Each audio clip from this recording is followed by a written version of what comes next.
everyone, with this video we are going to start a beautiful journey to know the structure of atom, which is also named as model of atom. Children, जब scientist को electrons, protons और neutrons के बारे में पता चल गया तो उनके सामने एक new field of research arise हो गया, दैट इज कि इन एटम्स के अंदर इलेक्ट्रॉन्स, प्रोटॉन्स और न्यूट्रॉन्स का अरेंजमेंट कैसा है, कौन सी पोजीशन पे इलेक्ट्रॉन होता है, कौन सी पोजीशन पे प्रोटॉन और न्यूट्रॉन्स प्रेजेंट होते हैं. So that structure of atom को जानने के लिए डिफरेंट साइंटिस्ट ने डिफरेंट एक्सपेरिमेंट परफॉर्म किए और अपने अपने मॉडल्स प्रेजेंट किए. जो फर्स्ट साइंटिस्ट थे जिन्होंने इस फील्ड में वर्क स्टार्ट किया, दैट वाज जे थॉमसन, और उनके मॉडल को उन्हें जो स्ट्रक्चर ऑफ एटम दिया, उन्हीं के ऑनर करने के लिए हम उसको कहते हैं Thomson's model of atom. Children, 1904 में जे थॉमसन ने ये प्रपोज किया कि एटम का स्ट्रक्चर जो होता है वो एक स्फेरिकल शेप है, जिस स्फीयर के ऊपर पॉजिटिव चार्ज होता है और जो नेगेटिवली चार्ज इलेक्ट्रॉन्स होते हैं वो उसी पॉजिटिव स्फीयर के इनसाइड एम्बेडेड होते हैं, बिल्कुल उसी तरह से जिस तरह से किसी वाटरमेलन के अंदर सीड्स होते हैं. चिल्ड्रन, अगर हम ये सपोज करें कि वाटरमेलन के ऊपर पॉजिटिव चार्ज है तो उसके अंदर जो सीड्स हैं वो नेगेटिव चार्जेस हैं, तो वो बिल्कुल एटम के मॉडल के जैसा ही लगता है according to J Thomson.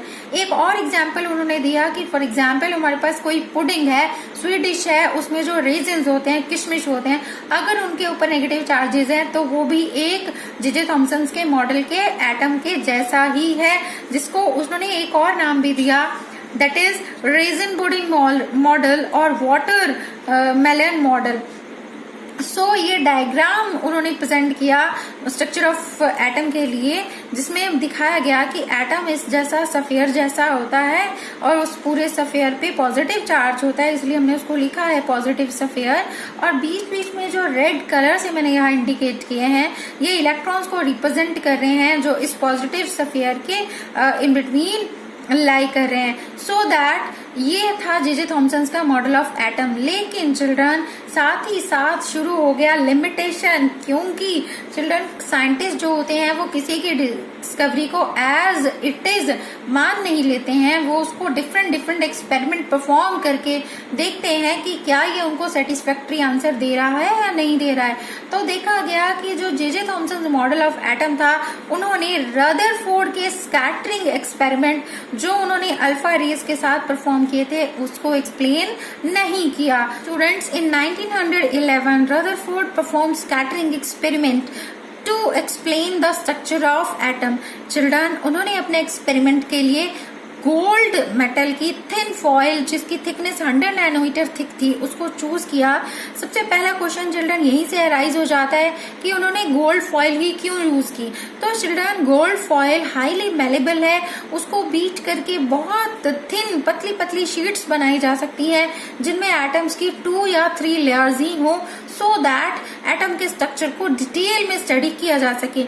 After that उन्होंने रेडियम को यूज किया टू एमिट अल्फा रेडिएशंस, और अल्फा रेडिएशंस को डिटेक्ट करने के लिए उन्होंने एक स्क्रीन यूज किया which is coated with zinc sulphide, जो फ्लोरेसेंट स्क्रीन थी. मींस जहां पर भी अल्फा पार्टिकल इस स्क्रीन पे स्ट्राइक होता है वो पॉइंट जो है फ्लैश ऑफ लाइट वहां पे अपीयर होती है और ये डिटेक्ट हो जाता है कि वो पार्टिकल कहां पर, किस पॉइंट पर उस स्क्रीन पे जाकर स्ट्राइक किया गया है.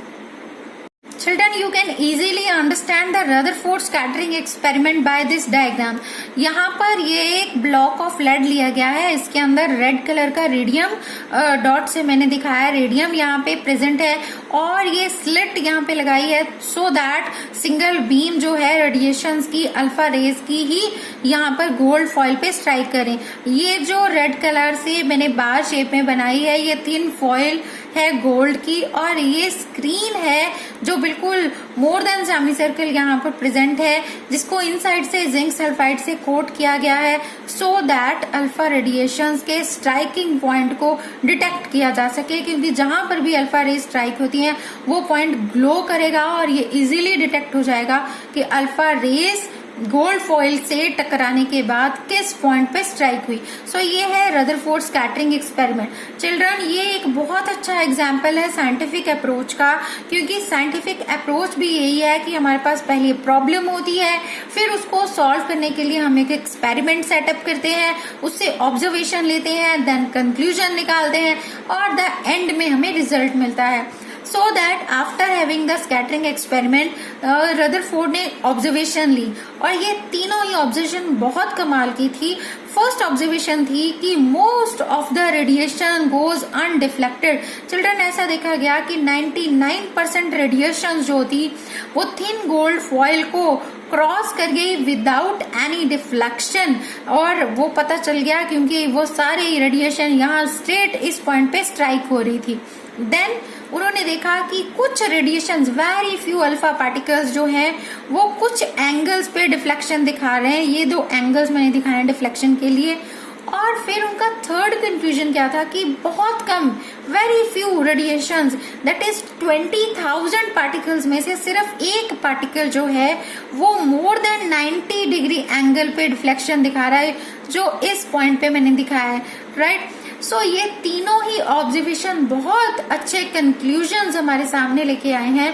पहला कंक्लूजन जो है हमारे पास वो ये कि दीज रेडिएशंस जो 99% अनडिफ्लेक्टेड स्ट्रेट चली गई, जिनमें कोई डिफ्लेक्शन नहीं हुआ, उन्होंने ये शो कर दिया कि एटम के अंदर most of the space empty होता है, खाली जगह होती है, क्योंकि अगर एटम के अंदर खाली जगह नहीं होती तो रेडिएशंस अनडिफ्लेक्टेड नहीं जाती, वो किसी चीज से टकरा के उनकी डायरेक्शन बदल जाती।